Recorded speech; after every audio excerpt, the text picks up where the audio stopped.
ਬਿਸਮਿਲ੍ਲਾਹਿਰਰਹਿਮਾਨਿਰਰਹੀਮ ਤੇ अस्सलाम वालेकुम। 10 ਅਗਸਤ ਹਫਤੇ ਦੀ ਸਵੇਰ ਤੇ ਅੱਜ ਦੇ ਪੰਜਾਬੀ ਵੀਲੌਗ 'ਚ ਸੱਜਣਾ ਮਿੱਤਰਾਂ ਭੈਣਾਂ ਭਰਾਵਾਂ ਮਾਵਾਂ ਤੇ ਬਜ਼ੁਰਗਾਂ ਨੂੰ ਜੀ ਆਇਆਂ ਨੂੰ ਤੇ ਚੜ੍ਹਦੇ ਪੰਜਾਬ ਦੇ ਸੱਜਣਾ ਤੇ ਮਿੱਤਰਾਂ ਨੂੰ ਸਤਿ ਸ੍ਰੀ ਅਕਾਲ। ਸਭ ਤੋਂ ਪਹਿਲਾਂ ਤੇ ਤੁਹਾਨੂੰ ਚੇਤੇ ਕਰਾਈਏ ਕਿ ਸੋਸ਼ਲ ਮੀਡੀਆ ਫਾਇਰਵਾਲ ਨੂੰ ਨਾਕਾਮ ਬਣਾਉਣ ਵਾਸਤੇ ਇਸ ਚੈਨਲ ਨੂੰ ਸਬਸਕ੍ਰਾਈਬ ਕਰੋ ਜੇ ਹਾਲੇ ਤੱਕ ਨਹੀਂ ਕੀਤਾ। ਵੀਲੌਗ ਵੇਖਣ ਤੋਂ ਬਾਅਦ ਇਹਨੂੰ ਲਾਈਕ ਕਰੋ, ਇਹਦੇ ਤੇ ਕਮੈਂਟ ਕਰੋ ਤੇ ਇਹਦੇ ਲਿੰਕ ਨੂੰ WhatsApp ਤੇ ਸ਼ੇਅਰ ਕਰੋ। ਹੁਣ ਆਉਣੇ ਅੱਜ ਦੀਆਂ ਖਬਰਾਂ ਵਾਲੇ ਪਾਸੇ ਜਿਨ੍ਹਾਂ ਤੇ ਚਾਨਣ ਪਾਉਣਾ ਹੈ। ਪਹਿਲੀ ਖਬਰ ਤੇ ਜ਼ਾਹਿਰ ਹੈ ਓਲੰਪਿਕਸ ਦੇ ਬਾਰੇ ਹੋਣੀ ਹੈ ਤੇ ਅਰਸ਼ਦ ਨਦੀਮ ਦੇ ਬਾਰੇ ਹੋਣੀ ਹੈ। ਅੱਜ ਖਬਰਾਂ ਕਾਫੀ ਸਾਰੀਆਂ ਨੇ, ਇਸ ਲਈ ਇਸ ਖਬਰ ਨੂੰ ਜ਼ਰਾ ਮੁਖਤਸਰ ਰੱਖਾਂਗਾ ਤੇ ਅਗਲੀਆਂ ਖਬਰਾਂ ਤੇ ਚੱਲਾਂਗੇ। ਲੇਕਿਨ ਪਹਿਲੀ ਖਬਰ ਜਨਾਬ ਚੌਧਰੀ ਅਰਸ਼ਦ ਨਦੀਮ ਸੁਖੇਰਾ ਸਾਹਿਬ ਦੇ ਬਾਰੇ ਹੈ। ਅਰਸ਼ਦ ਨਦੀਮ ਸਾਹਿਬ ਨੇ ਜਦੋਂ ਦਾ ਗੋਲਡ ਮੈਡਲ ਜਿੱਤਿਆ, ਪਾਕਿਸਤਾਨ ਨੇ 40 ਸਾਲਾਂ ਬਾਅਦ ਇਹ ਗੋਲਡ ਮੈਡਲ ਜਿੱਤਿਆ, ਕੋਈ ਵੀ ਗੋਲਡ ਮੈਡਲ, ਲੇਕਿਨ ਇੰਡੀਵਿਜੂਅਲ ਕਪੈਸਿਟੀ ਦੇ ਵਿੱਚ ਜਿਉਂ ਪਾਕਿਸਤਾਨ ਬਣਿਆ ਅੱਜ ਪਹਿਲਾ ਗੋਲਡ ਮੈਡਲ ਅਸੀਂ ਜਿੱਤਿਆ। ਇਸ ਲਈ ਅਰਸ਼ਦ ਨਦੀਮ ਦਾ ਜਿਹੜਾ ਕਾਰਨਾਮਾ ਉਹ ਤਾਂ ਬੜਾ ਹੀ ਸੁਨਹਿਰੀ ਹੈ।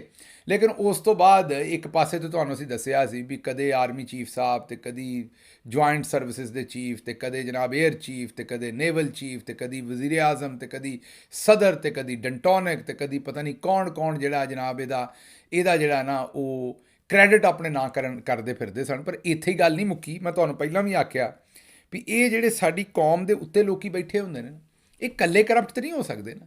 ਜਿਹੋ ਜਿਹੀ ਕੌਮ ਹੋਏਗੀ ਉਹੋ ਜਿਹੇ ਹੁਕਮਰਾਨ ਹੋਣੇ ਨੇ ਨਾ। ਤੇ ਹਰ ਬੰਦਾ ਹੀ ਆਪਣਾ ਚੂਹਾ ਲਾਈ ਫਿਰਦਾ ਸੀ। ਇਹ ਉਤਲੇ ਵਾਲੇ ਤੇ ਆਪਣੇ ਆਪਣੇ ਹਿੱਸੇ 'ਚ ਪਾਉਂਦੇ ਸੀ, ਥੱਲੇ ਆਵਾਮ ਵੀ ਉਹੋ ਜਿਹੀ ਦੋ ਨੰਬਰੀ ਕਰਨ ਡਈ ਸੀ।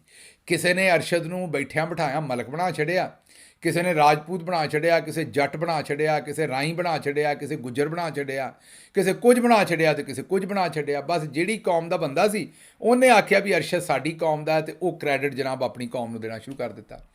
ਅਰਸ਼ਦ ਨੇ ਹੁਣ ਫਿਰ ਇੱਕ ਇੰਟਰਵਿਊ ਦਿੱਤਾ ਜਿਹਦੇ 'ਚ ਉਹਨਾਂ ਦੱਸਿਆ ਵੀ ਬਈ ਮੈਂ ਜੱਟ ਹੈ ਤੇ ਮੇਰੀ ਕੌਮ ਸਖੇਰਾ ਹੈ।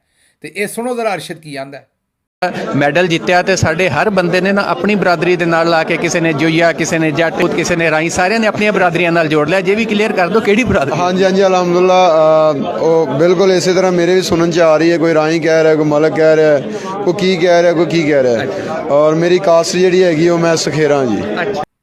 ਤੇ ਚਲੋ ਉਹ ਹੁਣ ਤੁਹਾਡਾ ਸਾਰਿਆਂ ਦਾ ਪਿਆਰ ਹੈ ਕਿ ਕੋਈ ਉਹਨੂੰ ਜੱਟ ਬਣਾਉਂਦਾ, ਕੋਈ ਗੁੱਜਰ ਬਣਾਉਂਦਾ, ਕੋਈ ਰਾਈ ਬਣਾਉਂਦਾ, ਕੋਈ ਮਲਕ ਬਣਾਉਂਦਾ। ਲੇਕਿਨ ਭਾਈ ਜੀ ਉਹਦੇ ਕੋਲੋਂ ਵੀ ਪੁੱਛ ਲਓ ਵੀ ਉਹ ਕੌਣ ਹੈ, ਜਿਹੜੀ ਉਹਦੀ ਕੌਮ ਹੈ ਉਹ ਹੀ ਉਹਨੂੰ ਦੱਸੋ। ਪਰ ਹੁਣ ਜਿਹੜੀ ਖਬਰ ਅਸੀਂ ਤੁਹਾਡੀ ਇੱਥੇ ਸ਼ਾਮਿਲ ਕਰਨੀ ਹੈ ਨਾ, ਉਹ ਖਬਰ ਜਨਾਬੇ ਵਾਲੀ ਇਹ ਹੈ ਕਿ ਅਰਸ਼ਦ ਦੇ ਬਾਰੇ ਮੈਂ ਤਾਂ ਇਹ ਤਾਂ ਤੁਹਾਨੂੰ ਦੱਸ ਹੀ ਦਿੱਤਾ ਵੀ ਹਰ ਬੰਦਾ ਹੀ ਆਪਣਾ ਆਪਣਾ ਕ੍ਰੈਡਿਟ ਲੈਣ ਡਿਆ।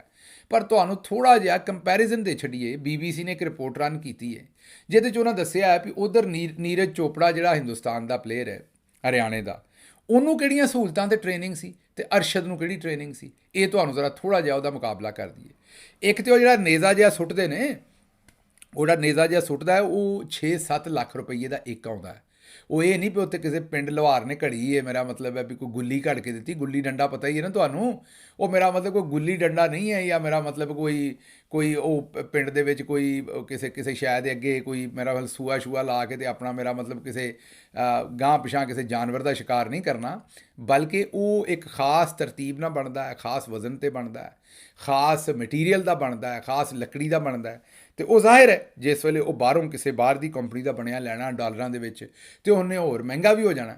ਉਹ ਜਿਹੜਾ ਪ੍ਰੋਫੈਸ਼ਨਲ ਸਟਾਈਲ ਦਾ ਉਹ ਨੇਜ਼ਾ ਹੈ ਨਾ, ਉਹਦੀ ਕੀਮਤ 6 ਤੋਂ 7 ਲੱਖ ਰੁਪਈਆ ਹੈ।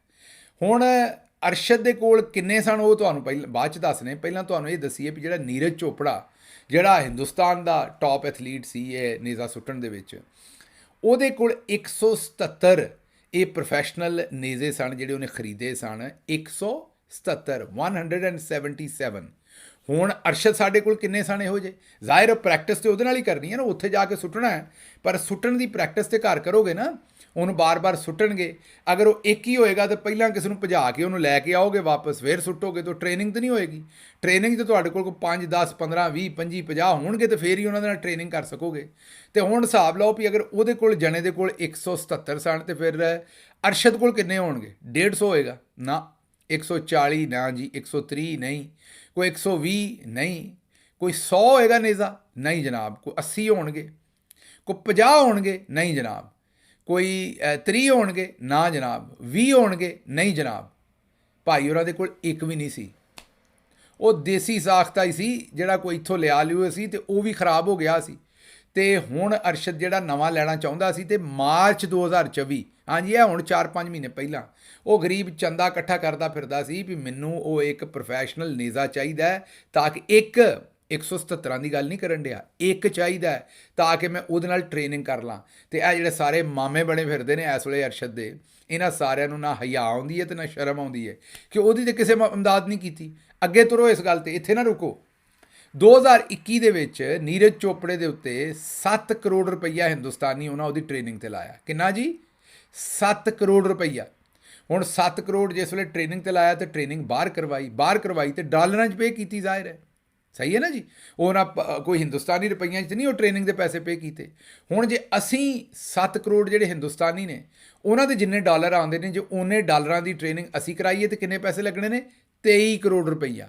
ਮਤਲਬ 1 ਸਾਲ ਦੇ ਵਿੱਚ ਨੀਰਜ ਚੋਪੜਾ ਦੇ ਉੱਤੇ 2021 ਦੇ ਵਿੱਚ 23 ਕਰੋੜ ਰੁਪਈਆ ਪਾਕਿਸਤਾਨੀ ਉਹਨਾਂ ਉਹਦੀ ਸਿਰਫ ਟ੍ਰੇਨਿੰਗ ਤੇ ਲਾਇਆ। ਟ੍ਰੇਨਿੰਗ ਉਹਨੇ ਕਿੱਥੇ ਕੀਤੀ? ਜਰਮਨ ਕੋਚ ਦੇ ਕੋਲੋਂ ਸਵੀਡਨ 'ਚ ਕੀਤੀ ਰਹਿ ਕੇ। ਜ਼ਿਆਦਾ ਟਾਈਮ ਉਹ ਸਵੀਡਨ 'ਚ ਰਿਹਾ, ਯੂਰਪ 'ਚ ਰਿਹਾ, ਕਦੇ ਜਰਮਨੀ ਗਿਆ, ਕਦੇ ਸਵੀਡਨ, ਕਦੇ ਨਾਰਵੇ। ਫਿਰ ਉਹਨੇ ਸਾਊਥ ਅਫਰੀਕਾ ਦੇ ਵਿੱਚ ਜਾ ਕੇ ਟ੍ਰੇਨਿੰਗ ਕੀਤੀ, ਜਾਪਾਨ 'ਚ ਕੀਤੀ, ਮਤਲਬ ਕੋਈ ਥਾਂ ਛੱਡਿਆ ਨਹੀਂ। ਅਮਰੀਕਾ 'ਚ ਵੀ ਕੀਤੀ, ਕੈਨੇਡਾ 'ਚ ਵੀ ਕੀਤੀ ਉਹਨੇ ਟ੍ਰੇਨਿੰਗ। ਤੇ ਸਾਡੇ ਭਾ ਉਹਨਾਂ ਨੂੰ ਟ੍ਰੇਨਿੰਗ ਕਿੱਥੇ ਦਵਾਈ ਹੈ ਨਾ? ਪੰਜਾਬ ਸਟੇਡੀਅਮ ਦੇ ਵਿੱਚ। ਹਾਂਜੀ, ਜਿੱਥੇ ਪੀਣ ਨੂੰ ਸਾਫ਼ ਪਾਣੀ ਵੀ ਨਹੀਂ ਲੱਭਦਾ ਰਿਹਾ ਤੇ ਦੁੱਧ ਵੀ ਨਹੀਂ ਲੱਭਦਾ ਰਿਹਾ।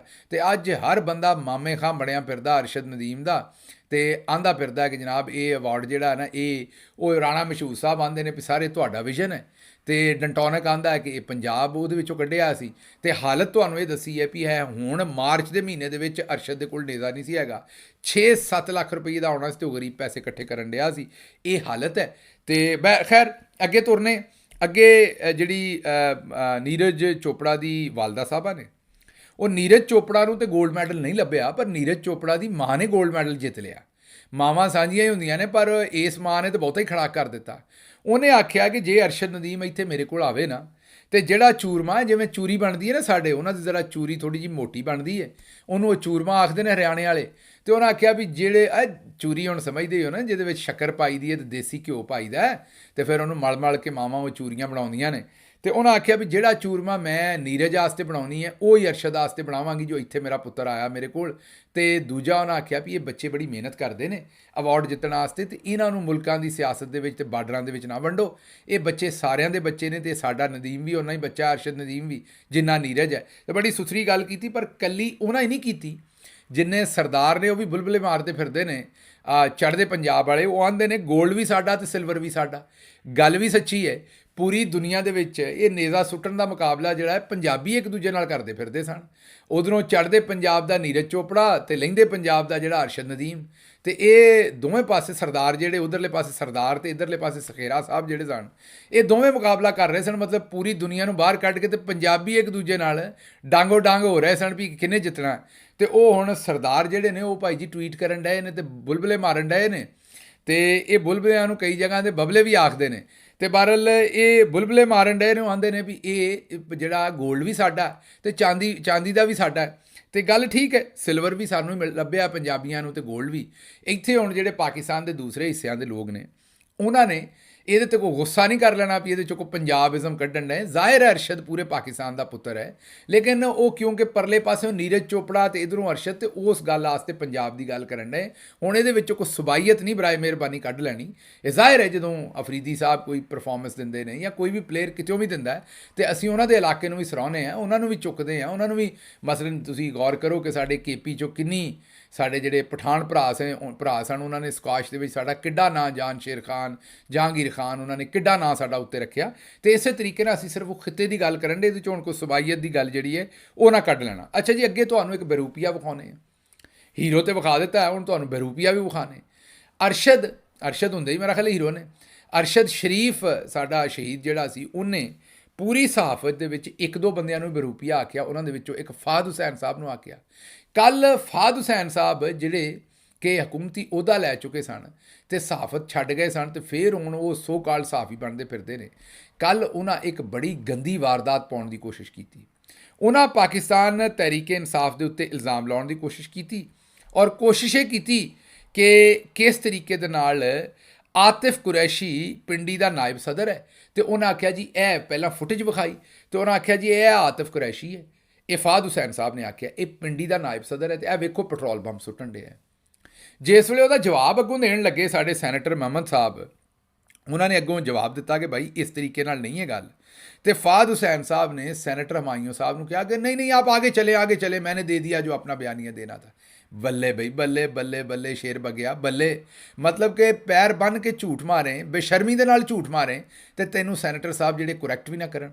ਉੱਥੇ ਵਿਖਾ ਰਿਹਾ ਬਕਾਇਦਾ ਵੀਡੀਓ ਵੀ ਵਿਖਾ ਰਿਹਾ ਹੈ ਆਪਣਾ ਬੇਰੂਪੀਆ ਸਾਹਿਬ ਜਿਹੜੇ ਨੇ, ਲੇਕਿਨ ਗੱਲ ਪੂਰੀ ਜਿਹੜੀ ਹੈ ਨਾ ਸੈਨੇਟਰ ਸਾਹਿਬ ਦੀ ਆਉਣ ਨਹੀਂ ਡਿਆ। ਹੁਣ ਤੁਹਾਨੂੰ ਅਸੀਂ ਇਹ ਵੀਡੀਓ ਵਿਖਾਉਣ ਡਏ, ਇਹ ਵੀਡੀਓ ਵੇਖੋ ਜ਼ਰਾ, ਤੇ ਤੁਹਾਨੂੰ ਆਪ ਪਤਾ ਲੱਗੇਗਾ ਕਿ ਇਸ ਵੀਡੀਓ ਦੇ ਵਿੱਚ ਉਹ ਜਿਹੜਾ ਜਿਨ੍ਹਾਂ ਦੇ ਬਾਰੇ ਇਲਜ਼ਾਮ ਲਾ ਰਿਹਾ ਆਤਿਫ ਕੁਰੈਸ਼ੀ ਦੇ, ਉਹਨੇ ਹੱਥ 'ਚ ਪਲਾਸਟਿਕ ਦੀ ਬੋਤਲ ਫੜੀ ਹੈ।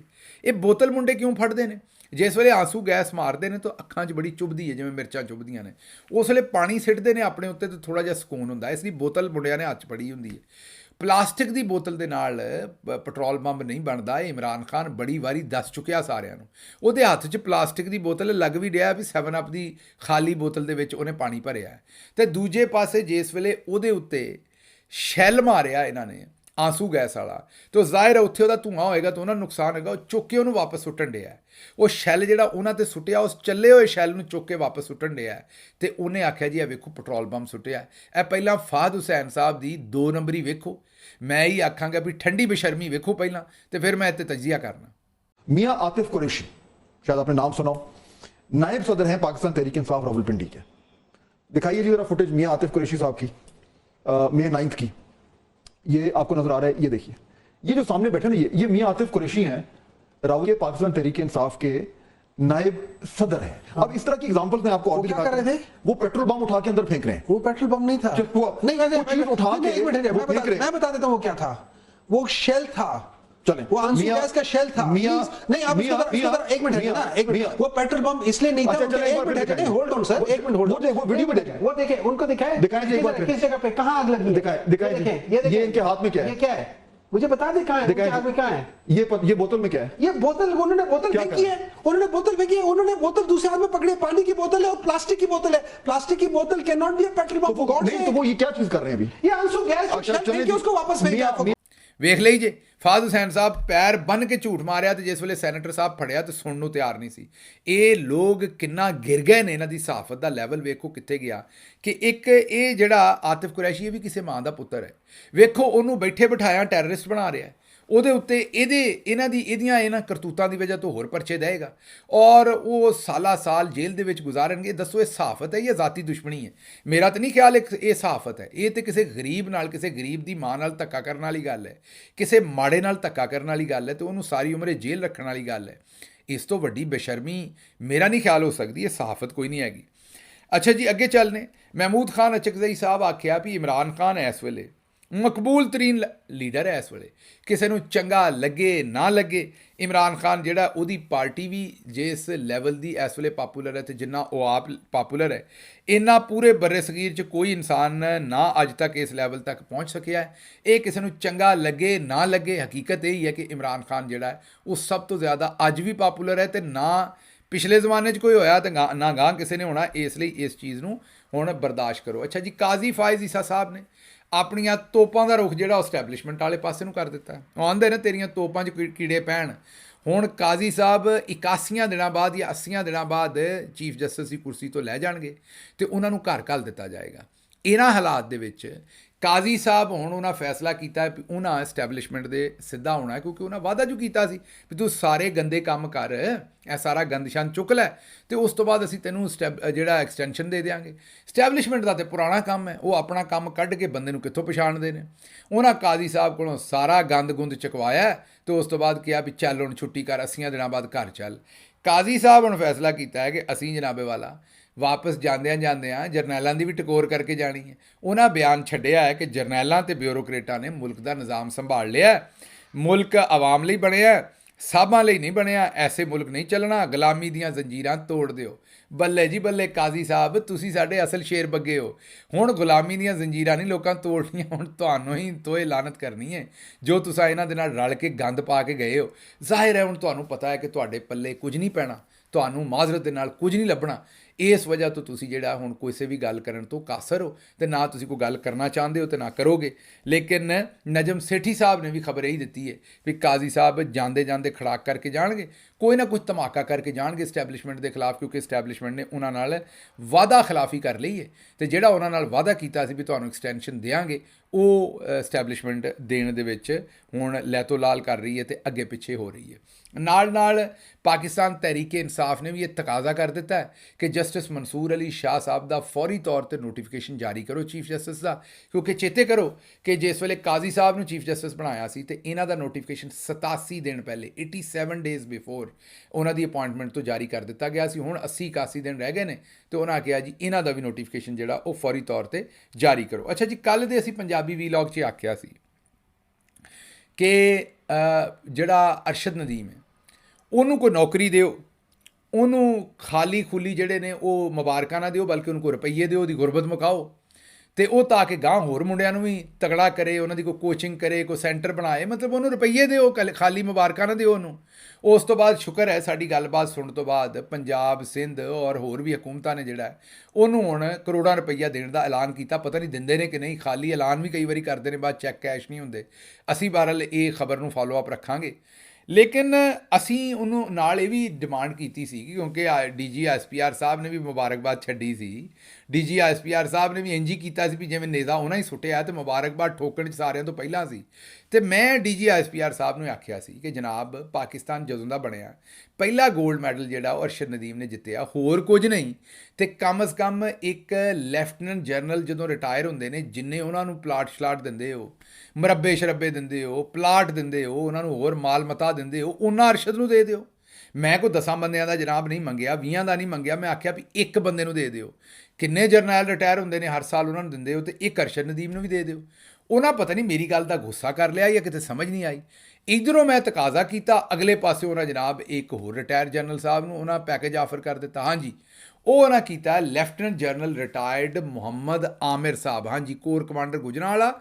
ਔਰ JIT ਦੇ ਵਿੱਚ ਇਹ ਸ਼ਾਹਿਦ ਅਸਲਮ ਨੇ ਸਟੋਰੀ ਕੀਤੀ ਸੀ ਕਿ JIT ਦੇ ਵਿੱਚ ਇਹਨਾਂ ਦਾ ਨਾਂ ਨਿਕਲਿਆ ਸੀ ਕਿ ਇਹ ਭਾਈ ਹੋਣੀ ਜਿਹੜੇ ਨੇ, ਇਹ ਜ਼ਰਦਾਰੀ ਸਾਹਿਬ ਦਾ ਉਹ ਫਲੂਦੇ ਵਾਲਾ, ਪਾਪੜ ਵਾਲਾ, ਓਮਨੀ ਗਰੁੱਪ, ਉਹ ਜਿਹੜੇ ਜਾਲੀ ਅਕਾਊਂਟ ਸਨ, ਉਹਨਾਂ ਦੇ ਵਿੱਚ ਜਿਸ ਵੇਲੇ ਬ੍ਰਿਗੇਡੀਅਰ ਸਨ ਤੇ ਇਹਨਾਂ ਦੇ ਅਕਾਊਂਟ 'ਚ ਵੀ ਪੈਸੇ ਆਉਂਦੇ ਰਹੇ ਨੇ। ਅਸੀਂ ਤੇ ਗੁਜ਼ਾਰਿਸ਼ ਕੀਤੀ ਸੀ ਵੀ ਅਰਸ਼ਦ ਨਦੀਮ ਨੂੰ ਕੁਛ ਦਿਓ, ਤੇ ਉਹਨਾਂ ਸਾਡੀ ਗੱਲ ਦਾ ਗੁੱਸਾ ਕਰਕੇ ਇੱਕ ਹੋਰ ਰਿਟਾਇਰਡ ਲੈਫਟੀਨੈਂਟ ਜਨਰਲ ਸਾਹਿਬ ਦੀ ਜਿਹੜਾ ਰੋਜ਼ੀ ਰੋਟੀ ਦਾ ਬੰਦੋਬਸਤ ਕਰ ਦਿੱਤਾ ਹੈ। ਉਹ ਵੀ ਇਹੋ ਜਿਹੇ ਲੈਫਟੀਨੈਂਟ ਜਨਰਲ ਸਾਹਿਬ ਜਿਨ੍ਹਾਂ ਦਾ ਅਰਸ਼ਦ ਦਾ ਸੁੱਟਿਆ ਨੇਜ਼ਾ ਤੇ 93 ਮੀਟਰ ਤੇ ਜਾਂਦਾ, ਇਹਨਾਂ ਭਾਈ ਉਹਨਾਂ ਦਾ ਸਿੱਟਿਆ ਹੋਇਆ ਬੈਂਕ ਟ੍ਰਾਂਜੈਕਸ਼ਨ ਜਿਹੜੀ ਹੈ ਉਹ ਇੱਕ ਮੁਲਕ 'ਚੋਂ ਪਤਾ ਨਹੀਂ ਕਿੰਨਿਆਂ ਕੁ ਮੁਲਕਾਂ 'ਚ ਜਾ ਡਿੱਗਦੀ ਹੈ ਕਿਸੇ ਅਕਾਊਂਟ ਦੇ ਵਿੱਚ, ਤੇ ਪਤਾ ਨਹੀਂ ਕਿਹੜੇ ਮੁਲਕ 'ਚੋਂ ਆ ਕੇ ਪੈਸੇ ਇਹਨਾਂ ਦੇ ਅਕਾਊਂਟ 'ਚ ਡਿੱਗਦੇ ਨੇ। ਤੇ ਬਹਰਹਾਲ ਇਹ ਅਰਸ਼ਦ ਤੋਂ ਤਾਂ ਫਿਰ ਲੰਬਾ ਹੀ ਇਹਨਾਂ ਦਾ ਰਿਕਾਰਡ ਹੋਇਆ ਨਾ, ਇਹ 93 ਮੀਟਰ ਉੱਥੇ ਤੇ ਪਤਾ ਨਹੀਂ 93-100 ਕਿਲੋਮੀਟਰ ਤੋਂ ਵੀ ਗਾਹ ਨਿਕਲੇ ਖਲੋਤੇ ਨੇ ਭਾਈ ਹੋਣੀ।